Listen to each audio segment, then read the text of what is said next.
Well, I want to begin just by a generic question this morning. What do you think was the greatest miracle in the Old Testament? I'll give you a couple of minutes to think about that as we introduce the lesson. But I want some good answers from that. And there is one that we're going to talk about this morning, so I want you to think about the one that I'm thinking about. That will make it a lot easier, okay? We've been focusing on this, a day that I'll never forget, based on a song. And there are a lot of days in our lives that we'll never forget. And we've even begun to notice there's a lot of biblical days that we can never forget. We looked at the first three that were kind of tied together. How salvation was made possible when Jesus died upon the cross. How salvation was made personal to us when we accepted him in baptism and were baptized into Christ. And the last one, I like salvation made perfect when Jesus comes again and we're all in heaven, the world comes to an end. That's when it's going to be complete for us. God made it possible, we accepted it, and now we get to live eternally in heaven with him. Last week we talked about a great unity meeting that was in the Bible, Acts chapter 15, when they came together to discuss the problem between Jews and Gentiles. And I think that's a very important day in biblical history, because if the Jews and Gentiles never came together, we would have a totally different church today, wouldn't we? We'd have Jews on this side, Gentiles on this side, and everything would be split up. But fortunately, they came together and resolved that issue. So, with those thoughts in mind, what do you think was the greatest miracle that occurred in the Old Testament? Louder. The flood. Okay. I'll say again. The Red Sea. Okay. 3 people up here saying Red Sea. One he likes to think about all the time. That's interesting. Yeah, especially when it's raining, like cats and dogs. And you're out building an ark. Don?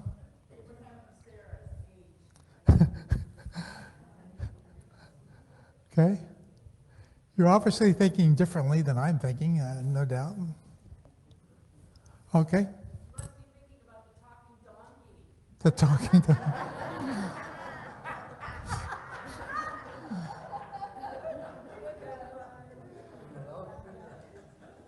No, but I am now.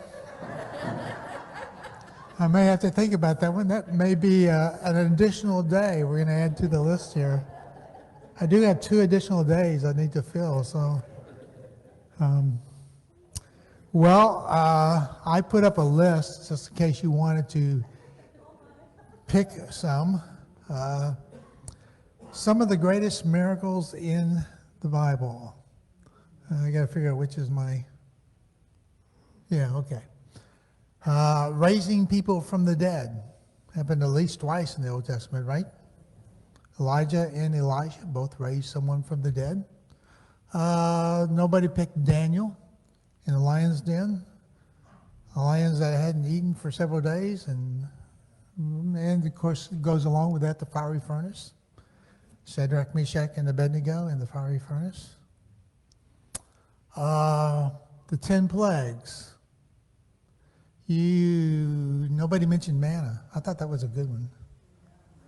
I mean, today we can order our groceries online and they are delivered to the door. That happened for 40 years for the people of Israel. They never had to go shopping. Manna was at the door every day for 40 years. So helped with the grocery bill a great deal. Okay. The day the sun stood still. Remember that day? That would be a neat one. Some days we want to go on and on and on.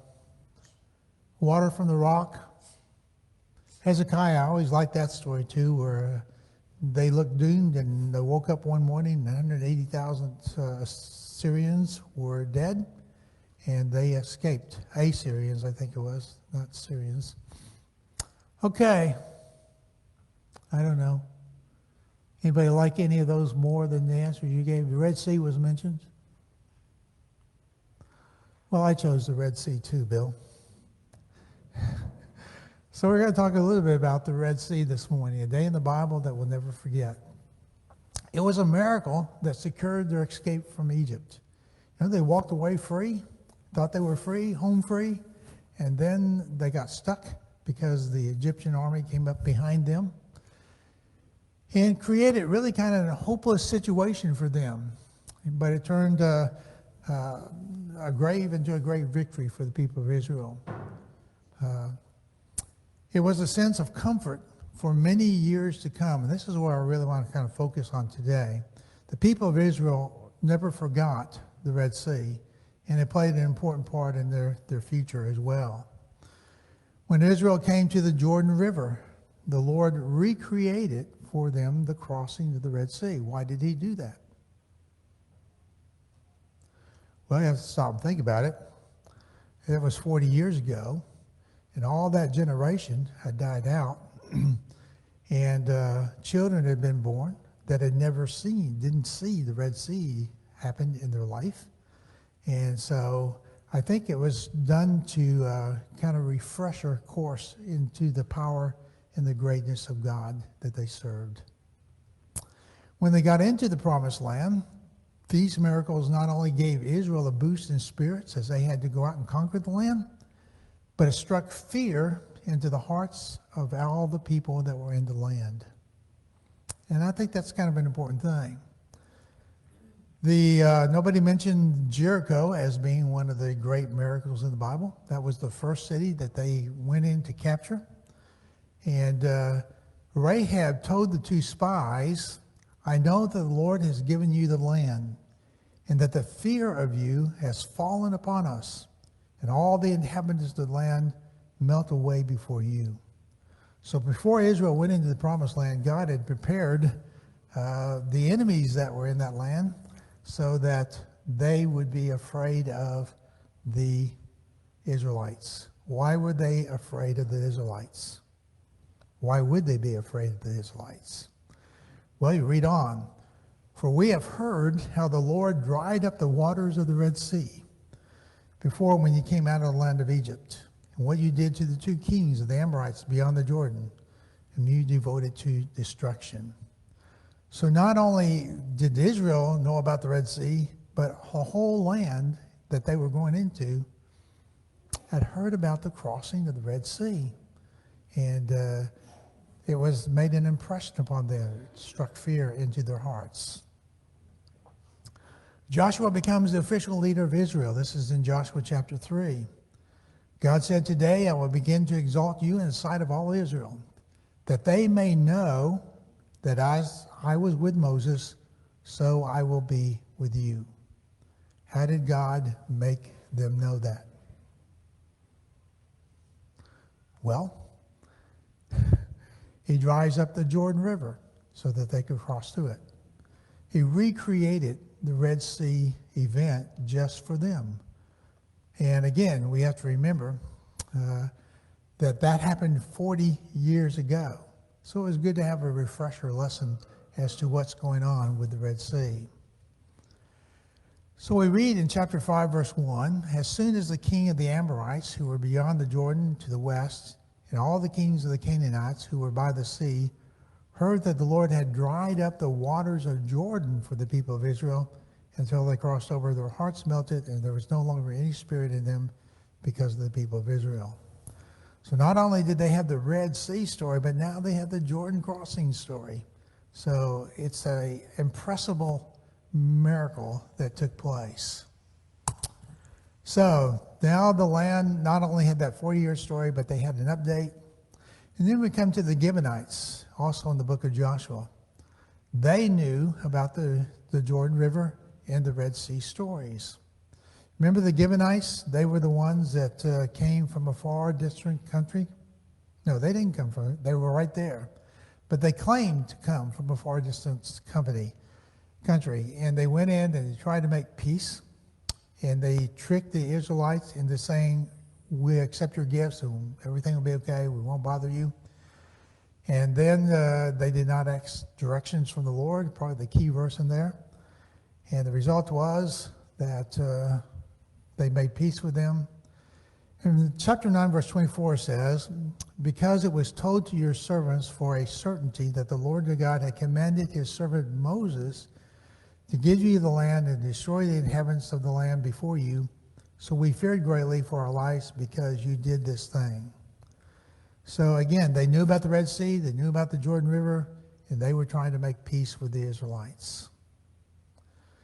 Psalm 77, we're going to look at this. If you have your Bibles, you might want to open to Psalm 77, because this is, I think, the story of the Red Sea, and I think it's a great story. I found this thing online. You are the God who performs miracles. And they based that on Psalm 77:14, which is the story, I think, of the crossing of the Red Sea. So I want us to look at that psalm for a few moments this morning.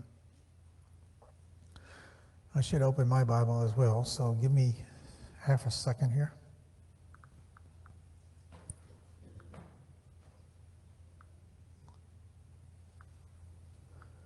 Okay. Verse 1 says, I cry to God, aloud to God, and he will hear me. So here's a man that is crying out loud to God. He's got some problems in his life. He says, when trouble came to me, I looked for the Lord to help me. All through the night, I lifted my hands to him while I prayed, but I did not find peace. You ever had a night like that? Where something was troubling you, so you prayed, and what is he looking for? He's looking for peace. And peace just does not seem to come because of the situation that he finds himself in. He goes on, you hold my eyelids open. This is verse 4. So I am troubled. I am so troubled that I cannot speak. So sometimes you can't sleep. Sometimes you can't even get the words to express the trouble that you're going through and what's going on in your life. So we're creating a feeling here. Then he says, I considered the days of old, the years long ago. I said, let me remember my song in the night. Let me meditate in my heart that then my spirit made a diligent search. That's the last part that I want us to really emphasize. He made a diligent search. What is he searching for? Well, he's got this trouble in his life, and he begins to think about all the ways that God had helped in the past. And he begins to look for ways that will give him confidence to deal with the situation that he finds himself in.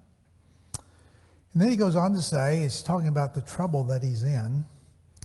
Will the Lord spurn forever and never again be favorable?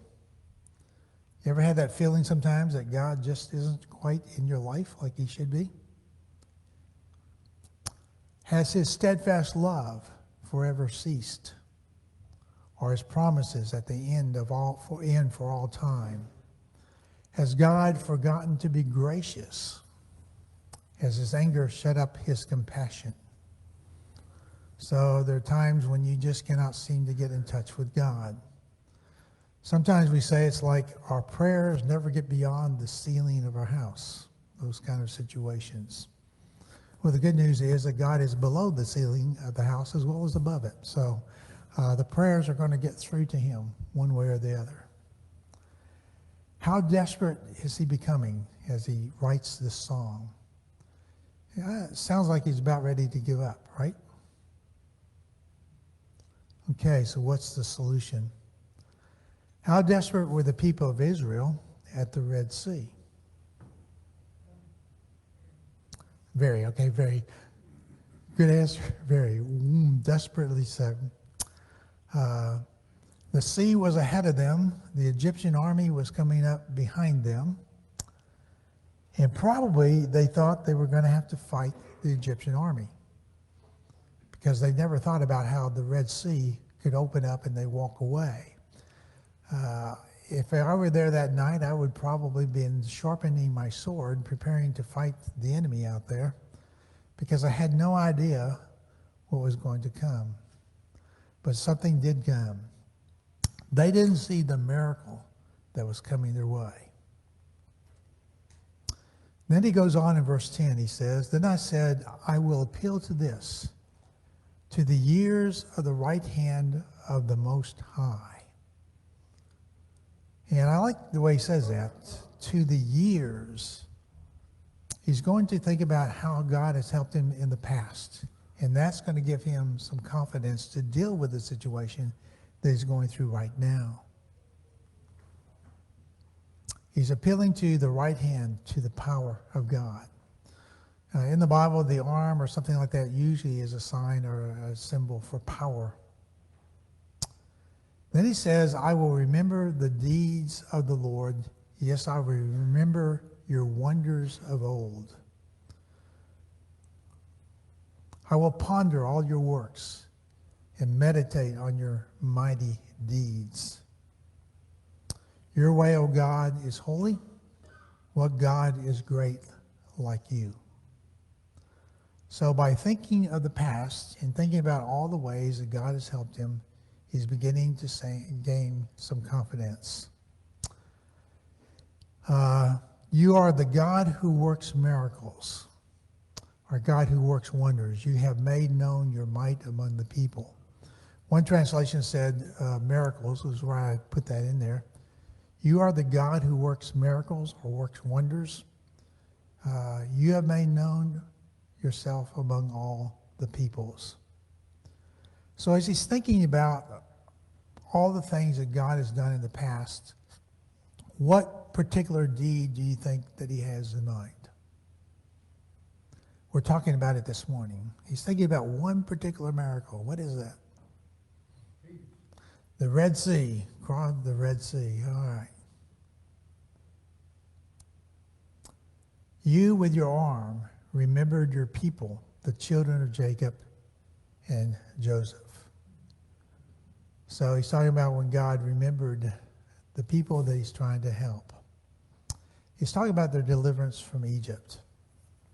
And then he kind of gives a symbolic description of the parting of the Red Sea. And this is kind of just language that describes how great it was. When the waters saw you, O God, when the waters saw you, they were afraid. Indeed, the deep trembled. The clouds poured out water. The skies gave forth thunder. Your arrows flashed on every side. The crash of your thunder was in a whirlwind. Your lightning lit up the world. The earth trembled and shook. So that's his description of the Red Sea parting. And then you read verse 19, and this is a verse that I really wanted to focus on today morning because it says, your path was through the great water. So this tells us what miracle that he has in mind and what he's thinking about the most. The path was through the great waters. Then he says your footprints were unseen. That's kind of an interesting thought. You led your people like a flock by the hand of Moses and Aaron. So this is obviously the Red Sea scenario that he's talking about. Does your footprints were unseen remind you of anything? Your path was through the sea, but there were no footprints. Does that cause you to think about something? Somebody saying, mm-hmm. Okay, the footprints when God was carrying him. So the footprints in the sand is the one. You've all heard that, right? Okay. For those who haven't heard it, which may be about one person here this morning, one night I dreamed a dream as I was walking along the beach with my Lord. Across the dark sky flashed scenes from my life. For each scene, I noticed two sets of footprints in the sand, one belonging to me and one to my Lord. After the last scene of my life flashed before me, I looked back at the footprints in the sand. I noticed that at many times along the path of my life, especially at the very lowest and saddest times, there was only one set of footprints. This really troubled me, so I asked the Lord about it. Lord, you said once I decided to follow you, you'd walk with me all the way. But I noticed that during the saddest and most troublesome times of my life, there was only one set of footprints. I don't understand. Why, when I needed you the most, you would leave me? And then, of course, comes the famous line, my precious child, I love you and will never leave you, never ever during your trials and sufferings. When you saw one set of footprints, it was when I carried you. I should have read that last line a little bit better. So God was there even when you couldn't see him. So not being able to see God's footprints doesn't mean that God is not there. It means just the opposite. God is very, very much there. So I like this song. Your path was through the waters, but he didn't see any footprints. And that's the way life is sometimes. Sometimes we don't see God, but God is there. The Red Sea was a miracle that God performed. He made it happen. And so, as a man thinks back in his troubled times, he's realizing that God really is there, really in his life. When I was preparing this lesson, this is probably 3 or 4 months ago, I found a book entitled The Red Sea Rules.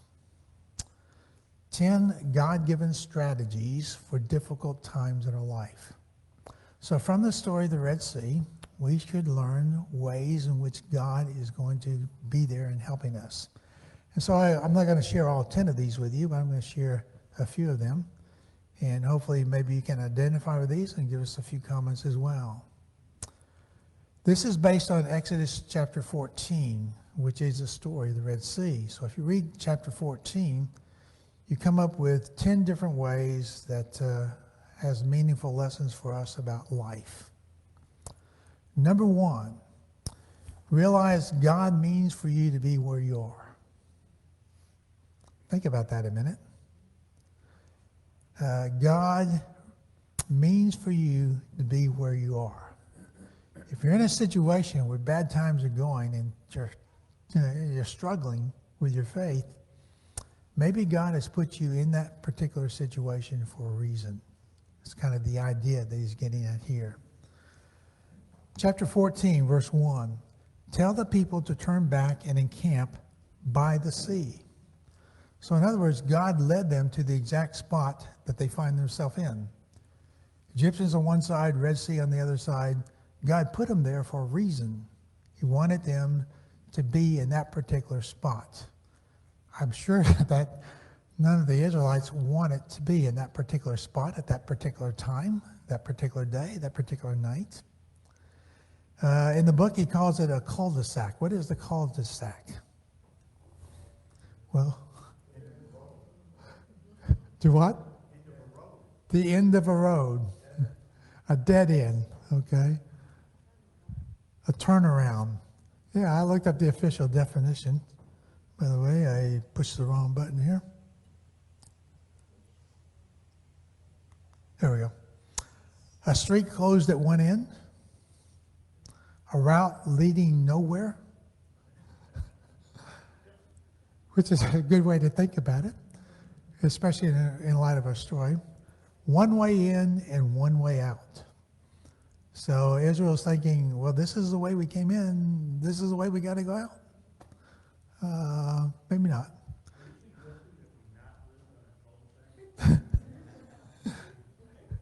No, I sort of do. I live on a U-shaped street, so there's 2 ways in and 2 ways out. But if you go one way, it brings you back to where you were. So anyway, God put them in the spot with the Red Sea before them and the Egyptian army behind them.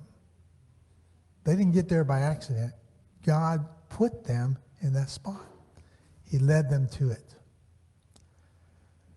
So the lesson that we get from the book is there's no bad spot for the Lord. We know for those that love the Lord, all things work together for good. And you can probably put other scriptures to that. So no matter what spot you're in, if God puts you there, there's a reason for it and there's a way out, kind of the idea. I like the 10 rules in this book. It was the reason why I decided to share it. Strategy number 2. To God be the glory. Got a comment. Oh, from Bob? Okay. Yeah, Charles, you just made me remind of a Bible verse in the book of Acts, kind of go with what you just talked about, being in a certain place at certain times. Acts 17:26. From one man he made every nation of men, that they should inhabit the whole earth. And he determined the times set for them and exact places where they should live. And God did this so men would seek him and perhaps reach out for him and find him, though he's not far from any one of us. So Paul was probably there that very day speaking to these people for a reason and for a purpose, right? Okay, to God be the glory. Lesson number 2. Why would God entrap them in a cul-de-sac? Well, reading on in chapter 14. Pharaoh will say to the people of Israel, they are wandering in the land. The wilderness has shut them in, and I will harden Pharaoh's heart, and he will pursue them, and I will get glory over Pharaoh and all of his hosts, and the Egyptians shall know that I am the Lord. So God is putting them in the spot to share with the Egyptians the fact that he's in charge. And he's going to get glory over Pharaoh. So sometimes we're in the spot we're in so that God can get glory. Thinking about the man that was born blind in John chapter 9. You remember that story? I think he was more than 40 years old, if my memory is right. And people came and said, why was this man born blind? Was it because of his sin or because of the sin of his parents? What was Jesus' answer? This is testing your memories. I had the opportunity to read before him. Well, Jesus said it wasn't because of any sin, right? It wasn't because of his sin. It wasn't because of the sin of his parents. He said it was so that the power of God could be displayed. So think about that. Here's a man that has been blind for 40 years, and this story takes place so that the power of God could be displayed. And the reason that he put the Israelites where they were was so that the power of God could be displayed. Why did Lazarus die in John chapter 11? He didn't get old. He got sick and he died. What's the real story behind the death of Lazarus? Jesus said this illness does not lead to death. It is for the glory of God. So the fact that he was going to raise him from the dead was to bring glory to God. So whatever situation you find yourself in, there may be a reason for it, and that may be so that God will be glorified as a result of it. Strategy number 3. He says, when you're in a situation like this, you should learn to pray. Okay, well, that kind of comes natural to many of us when we're in situations like that. Reading on in Exodus chapter 14. When Pharaoh drew near, the people of Israel lifted up their eyes, and behold, the Egyptians were marching on them, and they feared greatly. And the people of Israel cried out to the Lord. And that's a synonym for prayer. They prayed out. They cried out to the Lord. So in bad situations, maybe prayer should come to your mind. You should be praying for the situation you're in. In the book, he says there are some situations that give us 2 choices, either panic or prayer. So when you're in situations, what do? Do you panic or pray? I do both. It's not a choice for me. It's a situation for me.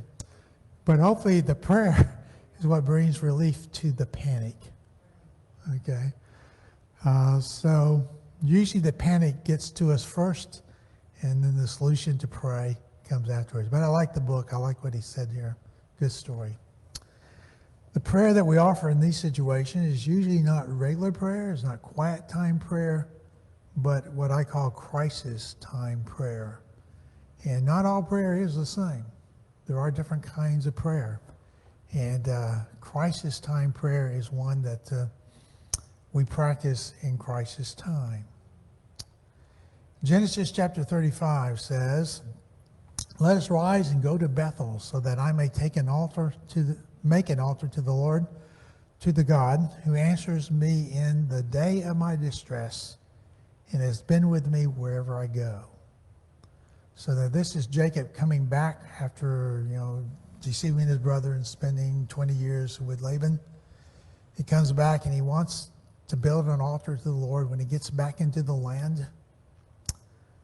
And he calls it the day of distress.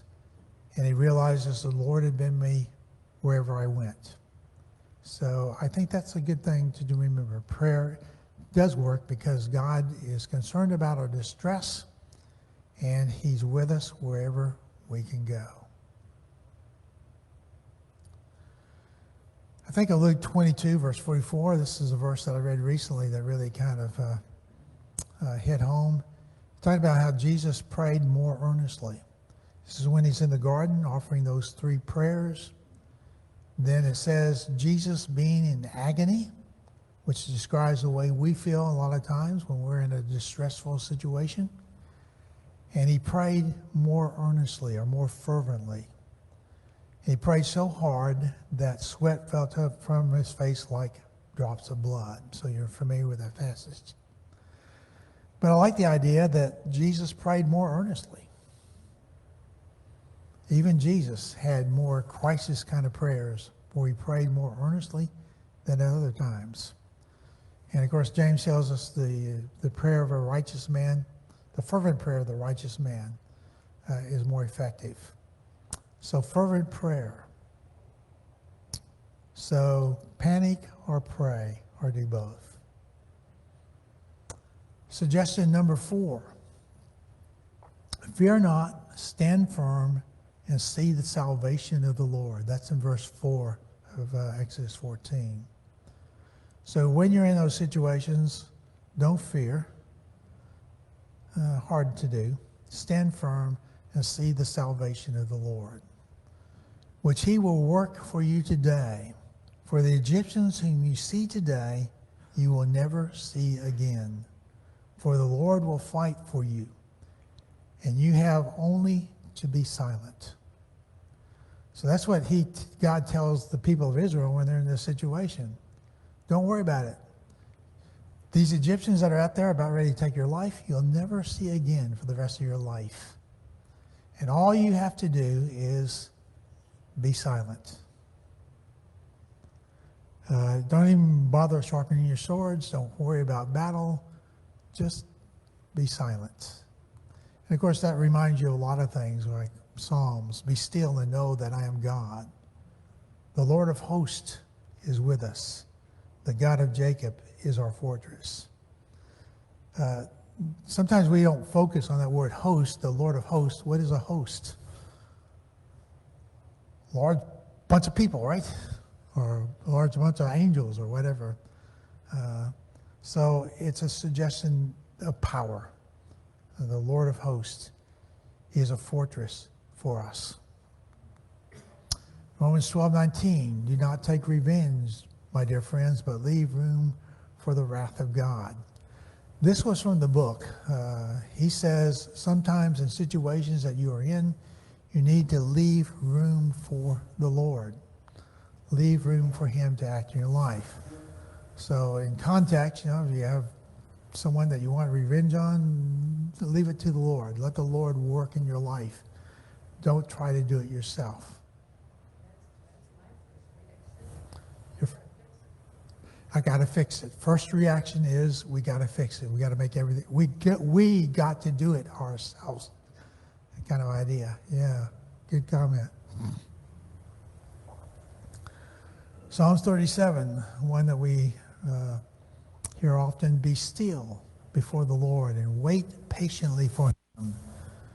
Do not fret when people succeed in their ways, when they carry out their wicked schemes. So obviously something that's easy to write and easy to say, but very difficult to do. We often hear, wait for the Lord, wait on the Lord. How many of you enjoy waiting? How many of you wait patiently?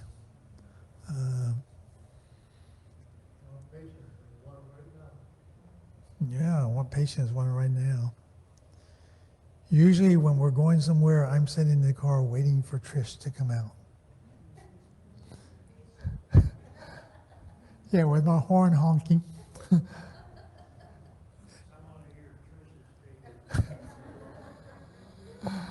Well, while I'm teaching class, we come in separate cars. That's the truth. I like to be here at least by 9 o'clock. Make sure everything's set up and ready to go. We leave the house at 9 o'clock when she's coming with us in one car. And none of that should go outside the walls of this room, by the way.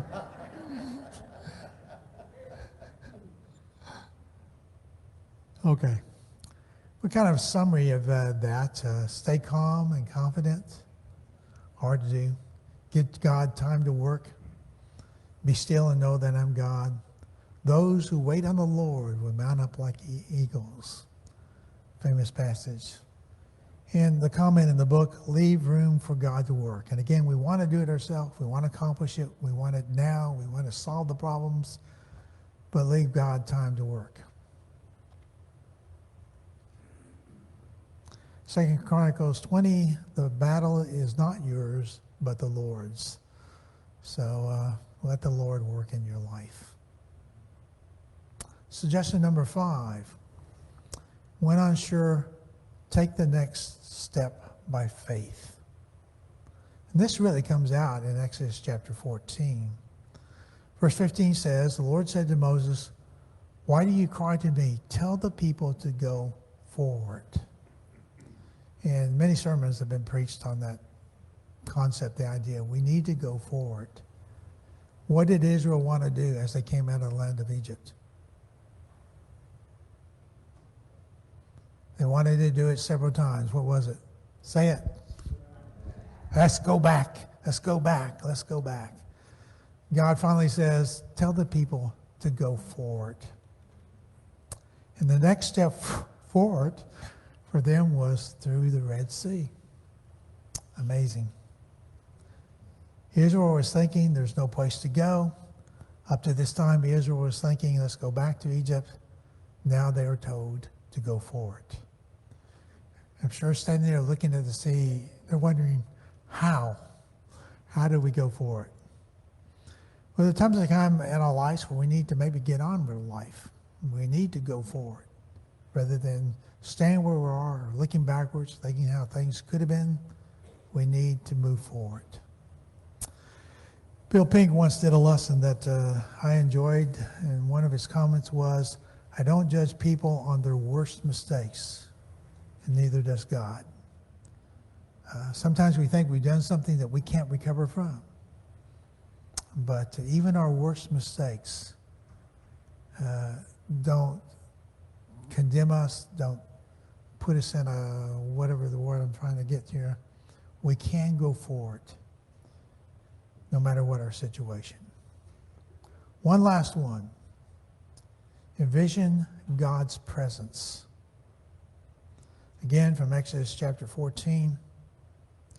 The angel of God moved to the back of the people. The angel was usually in front of the people, leading them. So the cloud moved from in front of the people and went to the back of the people. In this way, the cloud stood between the Egyptians and the Israelites. There was light for the Israelites, but there was darkness for the Egyptians.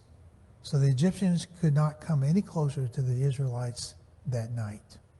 That's a great part of the story, I think, right? Ever since they left Egypt, the cloud had always been in front of them, leading them where to go. But now in this situation, the cloud moved back behind them. And what do you think happened to the Israelites that night? I think it brought some kind of comfort, some kind of sense of security and protection. And they were enjoying the light. The Egyptians were in the dark. Several verses that kind of come to mind. Genesis 28, I am with you and will keep you wherever I go. The Lord is at hand. Do not be anxious about anything. Fear not, for I am with you. Speak and do not be silent, for I am with you. I will never leave you or forsake you. That's from Hebrews 13, verse 5. Well, time is up. Any final comments or anything you'd like to? Yes.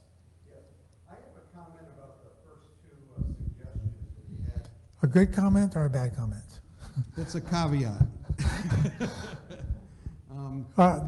They're not mine. They're from a book, so I just Okay, want to all clarify right, that. that's all right, but you had taught them here, and I want to make sure that people I'm stalling for understand time. No, go ahead. this. Anyway, you had talked about how everything happens for a reason, and I don't fully agree with that because it gives us the impression that God's up there as the big puppet master, and everything that we do, God made us do.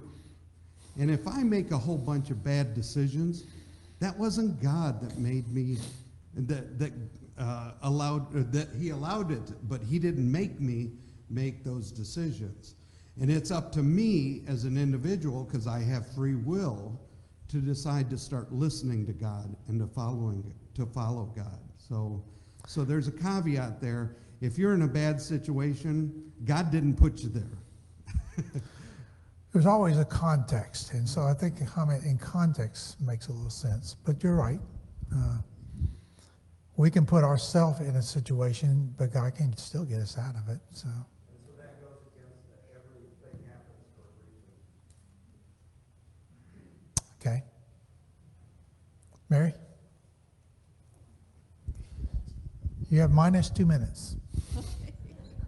No, I think this was great because there's, myself included, there's people in here that needed that. And that's how God works. Needed to hear it. How did she know I wanted to say something? She just handed me the mic. Well, really, I did. And this is amazing to me. And my thought is just sparked off from Julian's comment that reminds me that we get to participate in what happens in this whole range of time in existence, what God created. And for some people, it's hard to get past. For example, did God use the timing of whatever's going on with the weather or whatever? God could have used a natural event that was going to happen anyway, but his timing is incredible. And so if we think about something in our life that, if I make a bad decision, or whatever decision I make, all of us, every day, there's a consequence for that. But if I make a different decision, there's a consequence for that. And so so God, a timeless God, has got the whole picture. He's got from the beginning of time to the end of time. And so can he change the outcome? Why do we doubt that? Why do we doubt that? With a timeless God, can he actually work it out so that these natural things can happen? And I'm not saying he does it that way. He can do whatever he wants. He's God. He can change water into wine. He can do whatever he wants. But the fact that he allows us to participate in what happens, allows us that freedom to make that choice. We wouldn't, if we had to come up with a God, we wouldn't come up with that. I think in both comments, if you believe in the providence of God, that works in there somehow, some way to put you in situations, get you out of situations. So I'll let Julian explain the providence of God next time he teaches the lesson. Thanks for coming. Thanks for your comments. And hope it was helpful.